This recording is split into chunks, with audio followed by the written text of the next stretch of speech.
Avec Frédéric Latrobe, associé du cabinet Tilder. Bonsoir Frédéric. Bonsoir Emmanuel. Nous avons voulu tester les annonces de Manuel Valls, sondage Tilder LCI Opinionway. Êtes-vous favorable au gel des prestations sociales jusqu'en octobre 2015? Très légère majorité en sa faveur, 51%.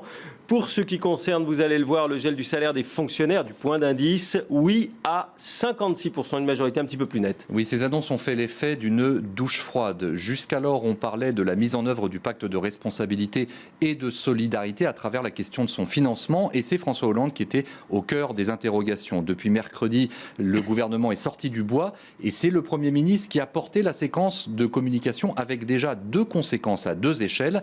Un clash au sein de la majorité car les mécontents sont nombreux et se font entendre, et un clash avec l'opinion car les Français n'accueillent pas très bien globalement ces annonces. Cela résume bien l'équation difficile en communication du nouveau Premier ministre, tenir un discours de fermeté et de courage politique que les Français attendent, et en même temps ne pas se laisser enfermer dans le rôle du père Larigueur ou de monsieur austérité, au risque de couper l'exécutif de ses balles électorales.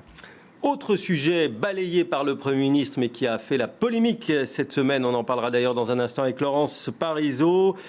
Pensez-vous que permettre à une entreprise de payer un salarié à un niveau inférieur au SMIC serait une bonne chose pour l'emploi ?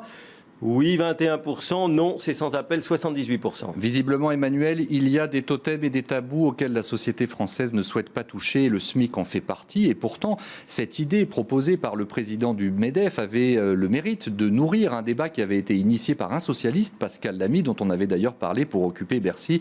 Et bien voilà, peine perdue. Les Français n'acceptent pas cette proposition. Cela veut dire que le débat n'est pas mûr en France, car elle a été, cette proposition, caricaturée tout de suite avec le retour du spectre du SMIC jeune, le CPE de Dominique de Villepin. Néanmoins, cette séquence a permis au gouvernement d'éteindre l'incendie patronal pour faire passer d'autres mesures qui, elles aussi, sont rugueuses. Merci beaucoup Frédéric. Tout de suite, notre invité Laurence Parisot.